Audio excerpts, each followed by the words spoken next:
Bonjour à tous, aujourd'hui on se retrouve pour une nouvelle vidéo et aujourd'hui on s'attaque à une nouvelle carte mère un petit peu haut de gamme. On va s'attaquer à la B550 F Gaming de chez Asus ROG. On va voir ce que le monstre vaut, c'est ma première carte mère Asus et on va voir si ça vaut vraiment le détour ou pas de passer chez Asus. Je vous propose qu'on commence tout de suite après l'intro, c'est parti.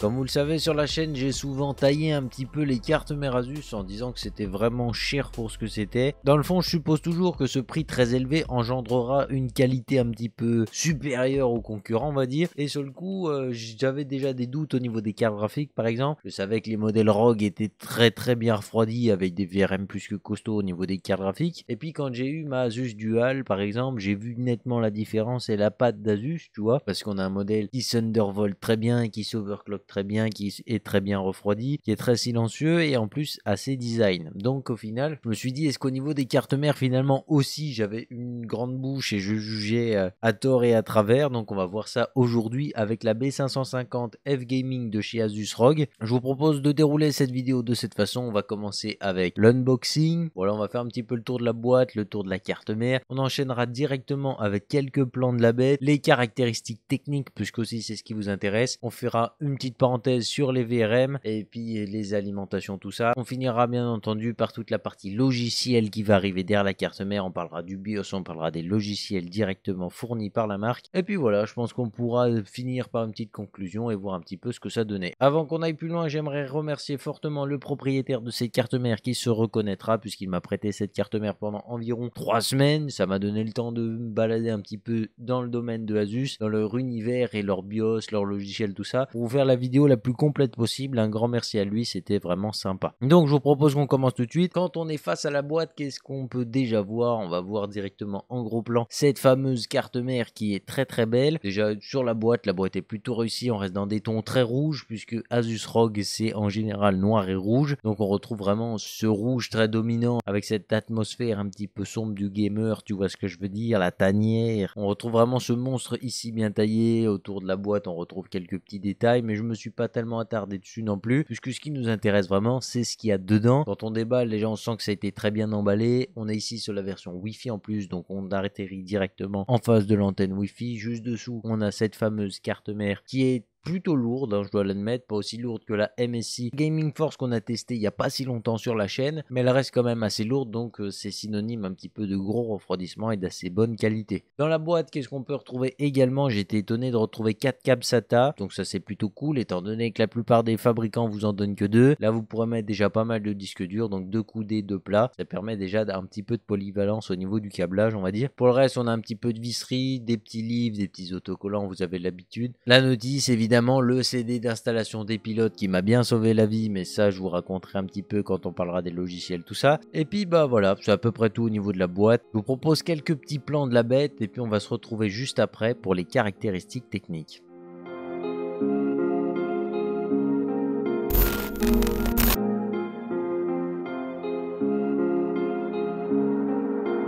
Oh my God.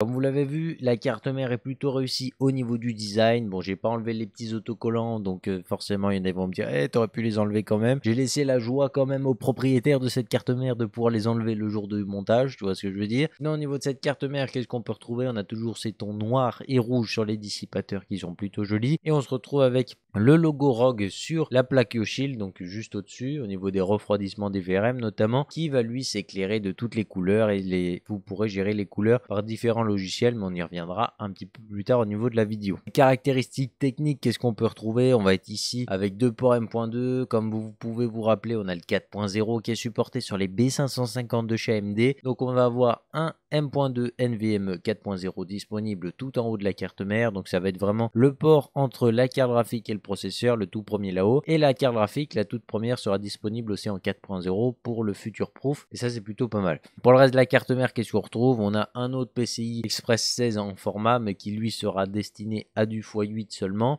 entre guillemets. Et puis tout en bas de la carte mère, on retrouvera un autre slot M.2 ici en 3.0. Pour ce qui est des barrettes de RAM, qu'est-ce qu'on peut voir? On va avoir 4 slots disponibles, jusqu'à 32 Go par slot, donc c'est plutôt balèze. Ça fait un total de 128 Go qui peuvent être cadencés jusqu'à 4600 MHz. Alors c'est moins qu'Intel, mais du 4600 MHz sur du AMD, ça doit faire un petit carnage quand même, hein, on va pas se mentir. Quand vous passez du 3600 MHz, vous voyez une petite différence sur AMD, mais alors un 4600, je vais être honnête avec vous, ça doit faire un petit peu du sale quoi. Pour la suite des caractéristiques techniques, alors les gens qui veulent du gros refroidissement, ils vont pouvoir mettre jusqu'à 6 ventilateurs directement sur cette carte mère. Bien entendu, c'est sans passer par les hubs, tout ça, parce que les foufous, ils pourront monter jusqu'à l'infini. Vous pouvez brancher des hubs à l'infini dans vos PC quasiment. Et puis sinon au niveau du RGB, on va avoir deux 12 volts, donc pour de l'RGB classique, une seule couleur à la fois, et une prise 5 volts adressable RGB, donc c'est plutôt cool. Donc au niveau de l'alimentation, qu'est-ce qu'on a comme connecteur pour nourrir un petit peu ce processeur? On va se retrouver ici avec 12 pins d'alimentation, donc ça va lui permettre déjà de faire des petits overclocking un petit peu sympathiques. On n'a pas d'alimentation externe comme on pourrait retrouver par exemple pour les cartes graphiques, hein. On commence à avoir l'habitude, notamment avec MSI qui fait ça sur toutes ses cartes mère maintenant, une alimentation externe pour la carte mère qui va lui permettre de soutenir un peu plus de cartes graphiques et de passer plus facilement du courant à celle-ci, parce que maintenant on se retrouve avec des cartes graphiques qui font plus souvent radiateur que cartes graphiques. Forcément il faut les nourrir ces bestioles, hein, parce que sinon ça a un petit peu de mal à tourner. On va pas avoir de connecteur en plus justement pour ce genre d'utilisation, mais honnêtement on en a clairement pas besoin.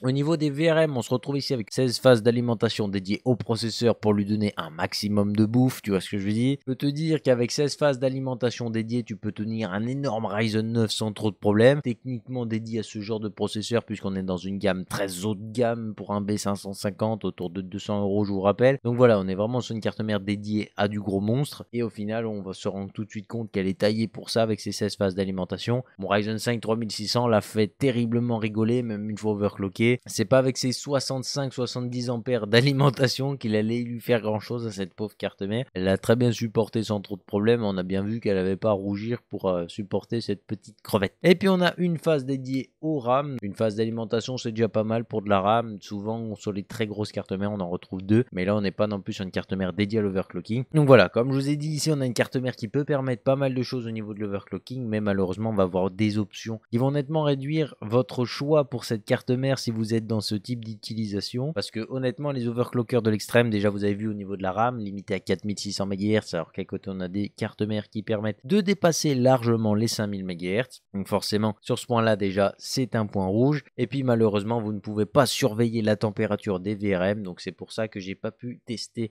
la température des VRM malheureusement. Tout ce que je peux vous dire c'est qu'ils avaient vraiment l'air d'être plutôt froids, étant donné que quand je mettais les mains dessus, ils étaient très froids. Bon, je mettais pas les mains directement sur les VRM, mais quand on mettait les mains sur les radiateurs, d'habitude c'est un peu tiède, tu vois. Mais honnêtement, ils étaient pas chaud. D'habitude, sur certaines cartes mères comme la Tomahawk, ça chauffait un petit peu, là c'était plutôt froid. Donc voilà, je pense qu'ils devaient pas chauffer énormément. Après, ça veut pas forcément dire grand chose, mais c'était à titre indicatif ici. Sinon, pour mesurer un petit peu l'efficacité de cette carte mère, ce que j'ai fait, c'est que j'ai bridé mon Ryzen 5 3600 à 4 GHz pour 1,312 volts. Donc j'ai vraiment bloqué tous les voltages et du coup j'ai fait pareil sur ma Tomahawk, et comme ça vous pouvez comparer la carte mère au niveau de l'ampérage que consomme le processeur, au niveau de la consommation aussi que va consommer ce processeur. J'étais plutôt étonné des écarts. Voilà, je vous laisse avec quelques graphiques puis on se reprend juste après pour parler un petit peu de tout ça.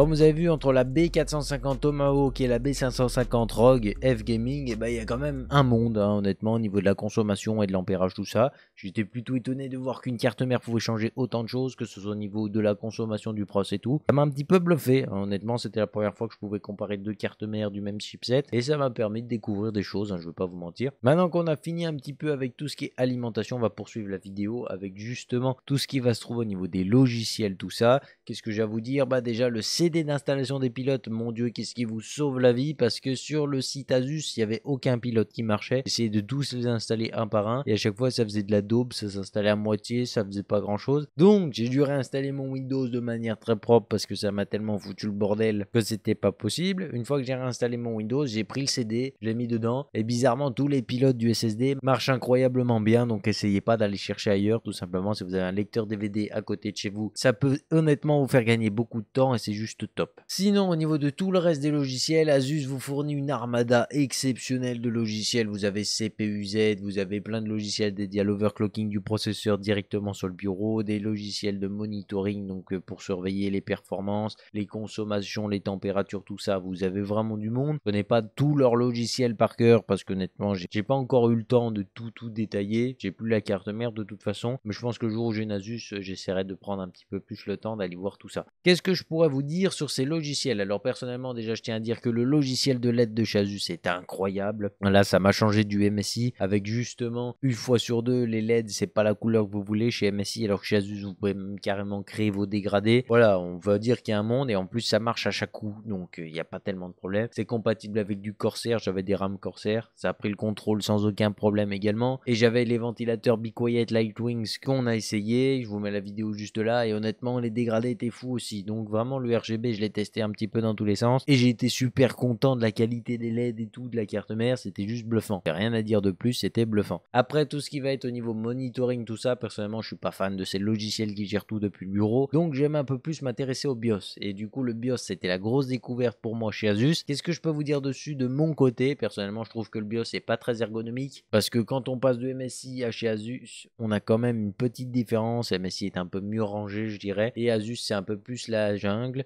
mais une fois qu'on découvre un petit peu ce que chaque option révèle, on peut être vraiment étonné de ce que le BIOS nous propose. Personnellement j'aurais bien aimé avoir peut-être beaucoup plus de temps, parce que il y avait vraiment des trucs qui avaient l'air fous dans le BIOS au niveau de l'overclocking, des tensions, des gestions de tout un petit peu à droite à gauche. C'est des trucs que vous voyez peut-être pas forcément sur vos cartes mères MSI, tout ça, parce que c'est caché au fin fond des tiroirs pour pas que vous ayez voir, alors que chez Asus c'est clairement le premier truc que vous voyez, c'est l'endroit où vous overclockez, où vous tweakez tout, tu vois. Il y a des onglets qui s'appellent Tweak Paradise, tu vois, tu te doutes bien que c'est pour faire un petit peu du sale dedans, tu vois. C'est vrai que c'était plutôt cool comme expérience finalement d'aller découvrir ce monde de l'overclocking au final. Voilà, je parle en tant que gros amateur, puisqu'en overclocking j'ai overclocké vite fait 2-3 pros, en carte graphique j'ai overclocké vite fait 2-3 cartes graphiques. Voilà, je suis loin d'être un gros pro à overclocker au dixième de gigahertz près, tu vois. D'ailleurs, vu qu'on a la version Wi-Fi Bluetooth, je vous propose un petit passage où on va s'attarder un petit peu là-dessus. Le Bluetooth est d'excellente qualité, le son est d'excellente qualité. Voilà, les deux sont très bien. Et le niveau du Wi-Fi est juste excellent, puisqu'honnêtement, j'ai fait une fois avec le câble, une fois sans le câble. J'ai eu le même résultat sur des speed tests. Alors peut-être que mes speed tests sont pas forcément les meilleurs du web, mais personnellement, je pense que la plupart des gens passeraient par ce genre de site internet. Le fait de ne voir aucune différence entre les deux, c'est déjà bon signe. Tu vois ce que je veux dire? C'est que la carte Wi-Fi elle dépote pas mal. Après ici, je suis plutôt sur une bonne ADSL, faudrait voir sur quelqu'un qui a de la fibre. Moi, c'est plutôt la connexion qui bridait et pas forcément la carte Wi-Fi. Ce qu'il faut savoir aussi, c'est que l'antenne Wi-Fi s'aimante, donc vous pouvez l'aimanter à votre tour. Ça peut être plutôt sympa pour la plupart d'entre vous, puisqu'elle prendra pas forcément de place sur le bureau. Donc c'est l'heure de la petite conclusion justement sur cette carte mère. Je dirais que la gamme Rogue de chez Asus, qui est dédiée aux gamers, ne devrait pas être forcément dédiée aux gamers, tout simplement parce que on se retrouve ici avec des cartes mères qui sont plus réfléchies et taillées pour aller affronter du gros processeur et de l'overclocking hardcore,